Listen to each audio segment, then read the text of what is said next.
नमस्कार दोस्तों, मैं कैलाश आप सभी का आपके अपने YouTube channel GS with Kailash sir में स्वागत करता हूं।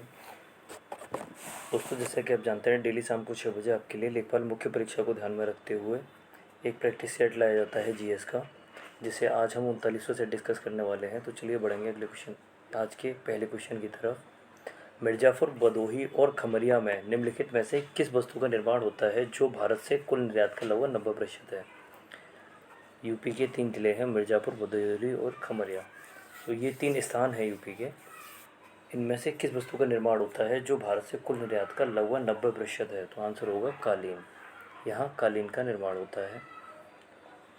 दिसंबर 2021 में मिथिला मखाना को जीआई टैग दिया गया, यह किस राज्य से संबंधित है? तो मिथिला मखाना जो है यह किस राज्य से संबंधित है? आंसर होगा ए, बिहार से। शहर और उसकी विशिष्टताओं का सही मिलान निम्नलिखित में किन में किया गया है? मतलब शहर और उसकी जो विशिष्टताएं हैं उसका सही मिलान किस में किया गया है?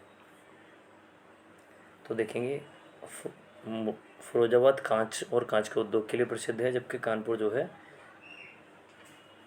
पीतल के बर्तन के लिए प्रसिद्ध नहीं है। इनमें से कौन सा प्रसिद्ध है? वाराणसी जो है हथकरघा और हस्तशिल्प के लिए प्रसिद्ध है। तो हम देखते हैं, कानपुर चमड़े के उद्योग के लिए और मुरादाबाद जो है यह पीतल उद्योग के लिए प्रसिद्ध हो जाता है। तो हम मतलब इनमें से कौन सा सही सुमेलित है? ये गलत है और ये गलत है। पूछा गया है कौन सा सही सुमेलित है, तो फिरोजाबाद और वाराणसी वाला सही सुमेलित है। तो आंसर हो जाएगा सी। आंसर हो जाएगा सी, 2 और 4। एक से अधिक जातियों का समूह जो किसी स्थान पर रहता है उसे क्या कहते हैं? एक से अधिक जातियों का समूह जो किसी स्थान पर रहता है उसे जैव समुदाय कहते हैं। गोविंद वल्लभ पंत के बारे में निम्न में से कौन सा कथन सत्य है? गोविंद वल्लभ पंत के बारे में निम्नलिखित में से कौन सा कथन सत्य है? तो गोविंद वल्लभ पंत जो हैं जीबी पंत के नाम से जाने जाते हैं और यह उत्तर प्रदेश के प्रथम मुख्यमंत्री थे। अंतर्राष्ट्रीय अम्ल वर्षा सूचना केंद्र कहाँ स्थापित किया गया? अंतर्राष्ट्रीय अम्ल वर्षा सूचना केंद्र जो है यह कहाँ स्थापित किया गया? तो ये मैनचेस्टर में, यूनाइटेड किंगडम के मैनचेस्टर में। 4 सिंहों वाला शेर जिसको भारत सरकार राष्ट्रीय राज्य के रूप में अंगीकृत करती है, में कहाँ स्थित है? यह कहाँ से लिया गया है? तो जो 4 शेरों वाला जो राष्ट्रीय प्रतीक चिन्ह है यह कहाँ से लिया गया है? तो सारनाथ से, अशोक के सारनाथ स्तंभ से। निम्नलिखित में से किस नदी पर दोधन बांध का निर्माण किया गया है? तो यह केन बेतवा नदी के लिंक पर है। दोधन बांध जो है केन बेतवा नदी के लिंक पर है। दोस्तों, बताना चाहूँगा, डेली शाम को 6 बजे आपके लिए जीएस की सीरीज़ और रात को 9 बजे की स्पेशल सीरीज़ लाई जाती है। अभी उस स्पेशल सीरीज़ में हम प्रीवियस ईयर सॉल्व पेपर को डिस्कस कर रहे हैं, तो इससे जुड़ना ना भूलें। रात को 9 बजे डेली एक स्पेशल सीरीज़ है जिससे जुड़ना ना भूलें। इनमें से कौन से खनिज उत्तर प्रदेश के मिर्ज़ापुर ज़िले में पाए जाते हैं? तो आंसर होगा चूना पत्थर, डोलोमाइट और संगमरमर। ये तीनों खनिज जो हैं यह उत्तर प्रदेश के मिर्ज़ापुर ज़िले में पाए जाते हैं।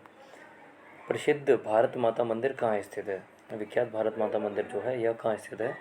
तो यह वाराणसी में स्थित है।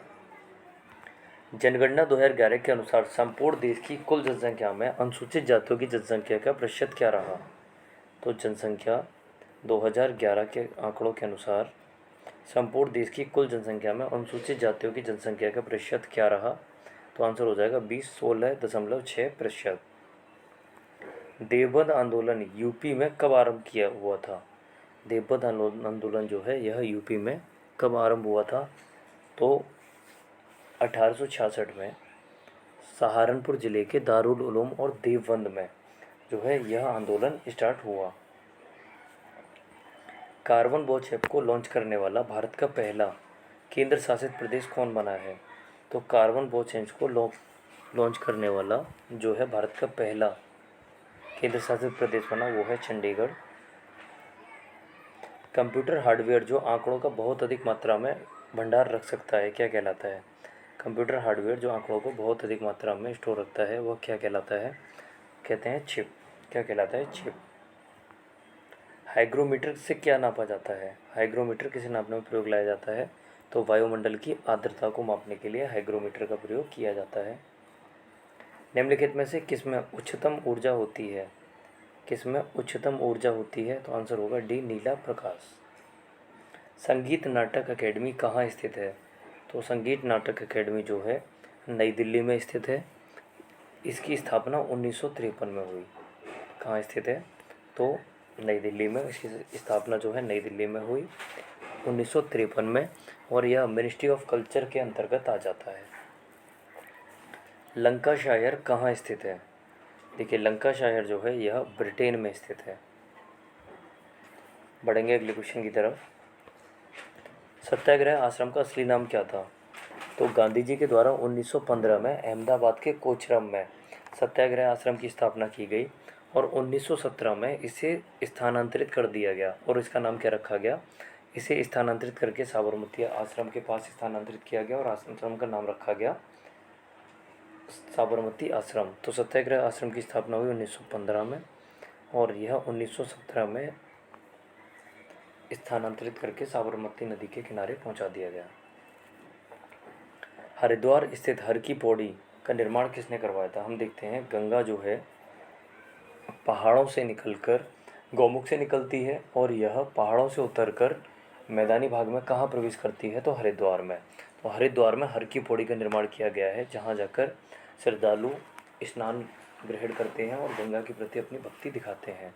तो हरिद्वार स्थित हर की पौड़ी का निर्माण किसने कराया था? आंसर होगा राजा विक्रमादित्य ने। राजा विक्रमादित्य के द्वारा हरिद्वार में हर की पौड़ी का निर्माण कराया गया, और गंगा यहीं से मैदानी भाग में प्रवेश करती है। भारत की कुल जनसंख्या में बिहार की जनसंख्या का प्रतिशत क्या है?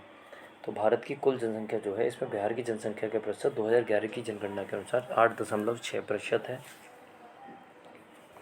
उच्चतम न्यायालय के न्यायाधीश की सेवानिवृत्ति आयु क्या है? उच्चतम न्यायालय के न्यायाधीश की सेवानिवृत्ति आयु जो है यह 65 वर्ष होती है। चलिए बढ़ेंगे अगले क्वेश्चन की तरफ। निम्नलिखित में से किस तिथि को भारतीय संविधान लागू हुआ था? तो भारतीय संविधान जो है 26 नवंबर 1949 को बनकर तैयार हुआ, लेकिन यह 26 जनवरी 1950 को लागू किया गया, और 26 जनवरी को हम गणतंत्र दिवस के रूप में मनाते हैं। तो भारतीय संविधान पूरी तरह से कब लागू हुआ? 26 जनवरी 1950 को। यह ऐतिहासिक दृष्टि से बहुत ही महत्वपूर्ण तिथि थी हम लोगों के लिए, क्योंकि 26 जनवरी 1930 से ही हम स्वाधीनता दिवस के रूप में मना रहे थे। तो इस प्रकार जब संविधान 26 नवंबर 1949 को बनकर तैयार हो गया था, तो हमने 2 महीने वेट किया, और 2 महीने बाद 26 जनवरी 1950 को हमने पहला गणतंत्र दिवस मनाया और संविधान को लागू किया। भारत में गुलाबी क्रांति का संबंध किससे है? 24वां क्वेश्चन, भारत में गुलाबी क्रांति का संबंध किससे है? तो गुलाबी क्रांति जो है यह मांस के उत्पादन से संबंधित है।